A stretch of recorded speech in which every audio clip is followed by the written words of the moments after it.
안녕하십니까? 운강이 청기연구원 운강입니다. 그동안 많은 분들이 기다려주신 멤버십이 열렸습니다. 더 깊이 있는 사주 해설 영상, 행운을 기원하는 월간 기도, 그리고 1:1 맞춤 상담을 준비했습니다. 여러분의 길에 복이 가득 흐르길 바라며 멤버십에서 더 특별한 시간을 함께 나누겠습니다. 오늘도 사주의 이치로 여러분의 운을 살펴보겠습니다. 영상이 도움이 되셨다면 구독과 좋아요 부탁드립니다. 많은 사람들이 평생을 성실하게 일하고 절약하며 살아가지만 정작 손에 쥐는 돈은 늘 부족하다고 하소연했습니다. 지갑은 늘 가볍고 통장은 채워지지 않아 스스로 운이 없다고 단정하거나 내 팔자에 돈복은 없나 보다 하고 체념하는 경우도 많았습니다. 하지만 명리학에서는 이러한 상황을 단순히 운이 나쁘다, 복이 없다로 해석하지 않았습니다. 사람마다 타고난 사주 구조에는 재물과 관련된 별자리인 재성이 누구에게나 존재했습니다. 다만 이 재성이 본래의 자리를 제대로 지키지 못하거나 대운과 세운의 흐름에서 충을 심하게 받을 때 문제가 발생했습니다. 돈이 들어와도 머무르지 못하고 쌓이지 못하며 기회조차 스쳐 지나가 버리는 것이었습니다. 사주에서 재성이 흘러가려면 반드시 식상의 생조를 통해 길이 열려야 했습니다. 그런데 식상이 막히면 재성은 그 힘을 발휘하지 못했습니다. 또 관성이 지나치게 강하면 재성이 눌려 제 역할을 다하지 못해 열심히 노력해도 결실로 이어지지 않았습니다. 이런 구조 속에서 재물은 들어오더라도 금세 빠져나가고 마음은 더 답답해지는 악순환이 이어졌습니다. 하지만 명리학은 늘 답을 찾는 학문이었습니다. 기운의 순환이 멈췄다면 그것을 다시 깨워 흐름을 이어주면 된다고 보았습니다.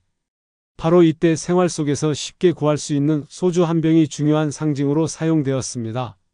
소주는 곡물을 발효시켜 새로운 기운을 얻고 불로 끓여 금의 정제를 거쳐 맑은 수로 응축하는 과정을 통해 오행의 전환과 조화를 그대로 담고 있었습니다. 따라서 소주는 단순한 술이 아니라 오행이 응축된 매개체로 집안에 막힌 재성을 흔들어 깨우는 특별한 도구로 해석되었습니다.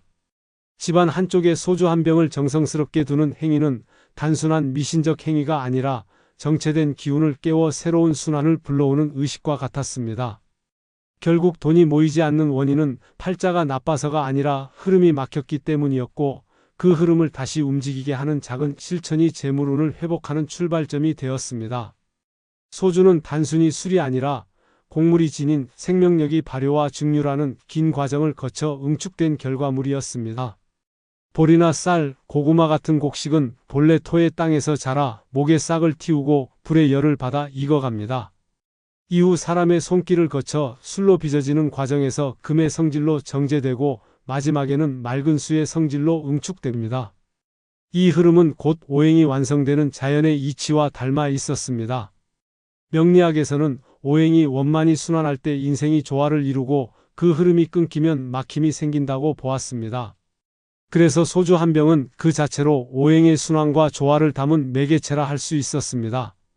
특히 재물과 관련된 별자리인 재성은 늘 식상의 도움을 받아야 활성화되었습니다. 식상은 창의와 표현, 발산의 기운을 의미하는데 이 기운이 있어야 재성이 생겨나고 돈의 흐름이 원활해졌습니다.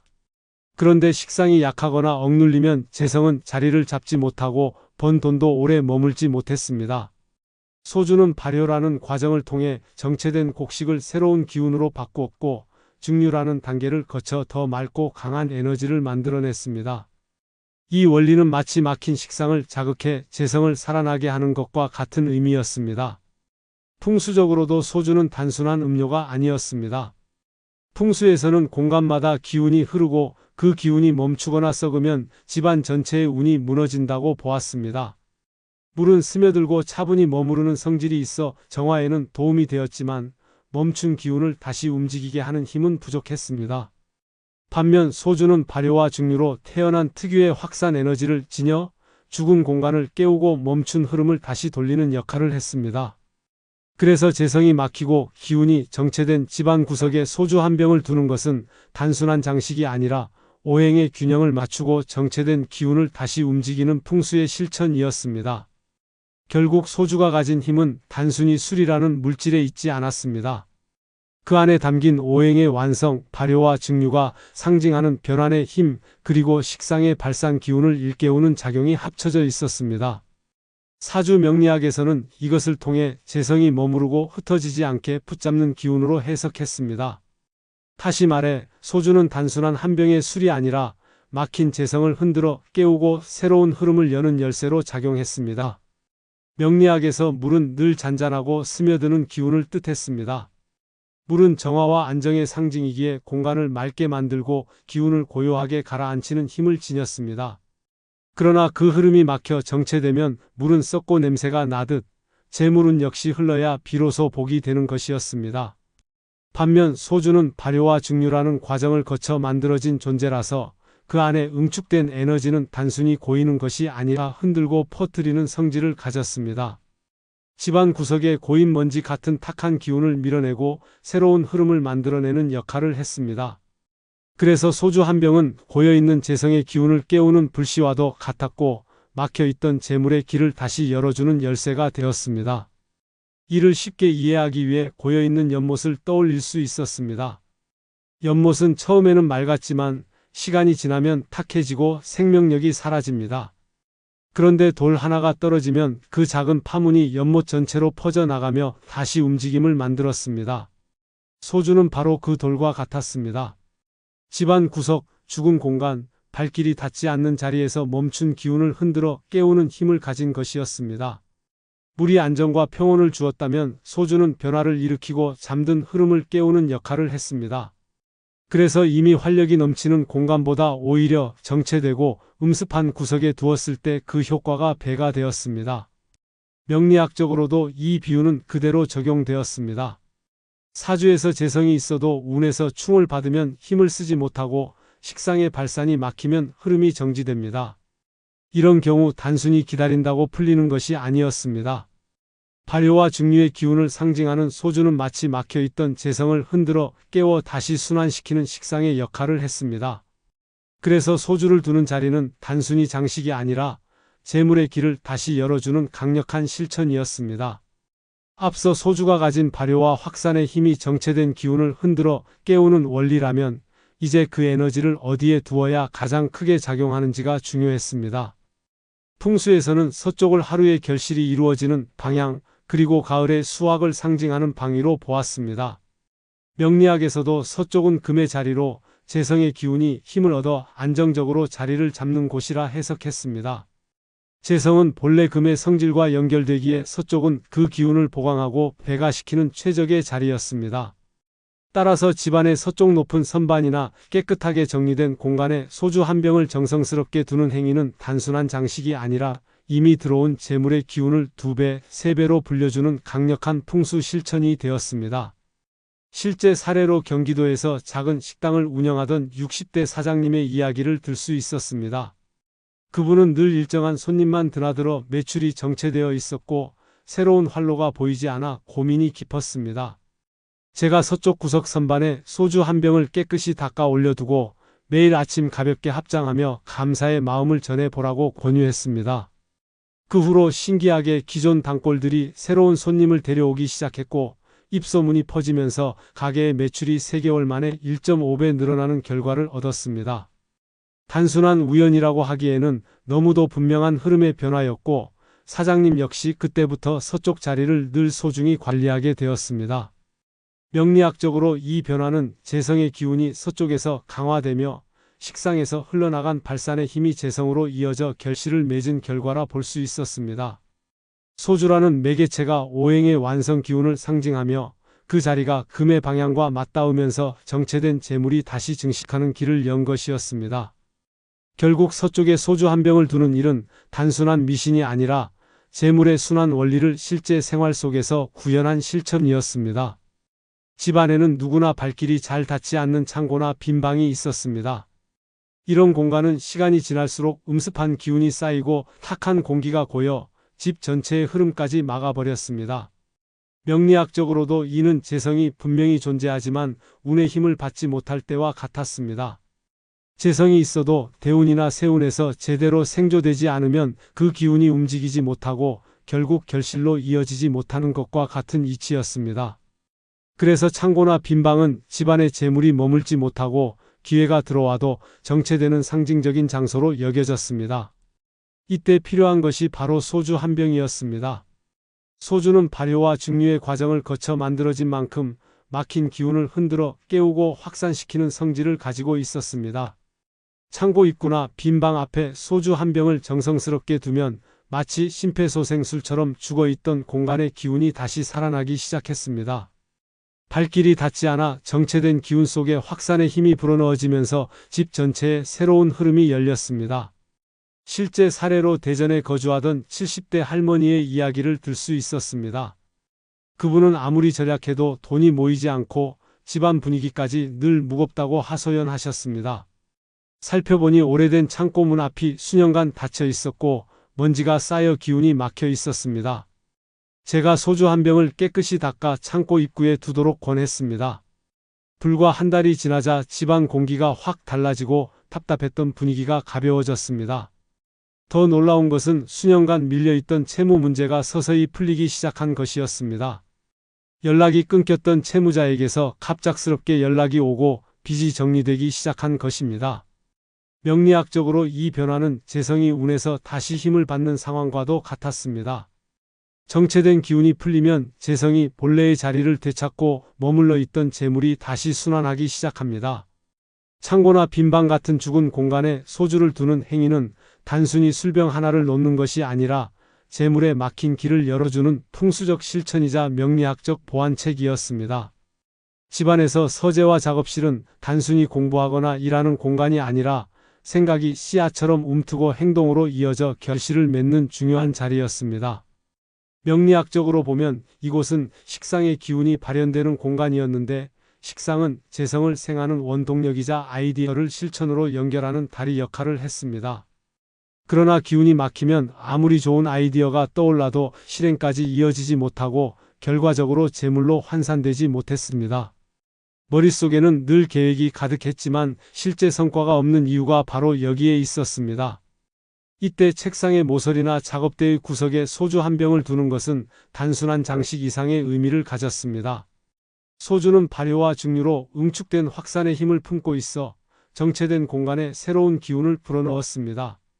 특히 서재나 작업실처럼 지적 활동과 창작 활동이 이루어지는 공간에서는 그 확산의 기운이 식상의 흐름을 자극해 실행력으로 이어지게 했습니다. 아이디어만 떠돌던 기운이 실제 행동으로 전환되고 그 행동이 결과를 낳는 선순환이 시작되는 것입니다. 실제 사례로 서울에서 프리랜서 작가로 활동하던 분이 있었습니다. 몇 년간 글을 쓰기는 했지만 원고가 번번이 출판으로 이어지지 못해 큰 슬럼프에 빠져 있었습니다. 제가 책상 오른쪽 모서리에 깨끗이 닦은 소주 한 병을 올려두라고 조언했습니다. 그 후 신기하게도 막혀있던 글이 술술 풀리듯 써 내려가졌고 결국 원고가 출판사와 계약으로 이어졌습니다. 그는 단순히 술병 하나를 둔 것뿐인데 지필이 다시 흐름을 찾았다고 고백했습니다. 명리학적으로 해석하면 그의 사주에서 식상이 약해 아이디어는 있었지만 재성으로 이어지지 못했던 흐름이 있었습니다. 그런데 소주의 확산 기운이 식상을 자극하면서 행동력이 되살아나고 그 결과 재성으로 이어지는 통로가 열린 것입니다. 결국 서재와 작업실에 소주 한 병을 두는 것은 잠자고 있던 식상을 깨우고 재물로 연결되는 다리를 놓는 중요한 실천이었습니다. 소주가 가진 발효와 확산의 기운이 모든 곳에서 긍정적으로 작용하는 것은 아니었습니다. 기운은 본래 자리에 따라 성격이 달라지기에 올바르지 못한 위치에 두면 기대했던 재물운은커녕 오히려 혼란을 불러올 수 있었습니다. 명리학적으로도 재성이 아무리 좋아도 운에서 제자리를 얻지 못하면 충돌과 파괴로 이어지는 것처럼 소주의 기운 역시 자리와 맞지 않으면 문제를 키우는 결과를 만들었습니다. 첫 번째로 피해야 할 곳은 아이의 방이었습니다.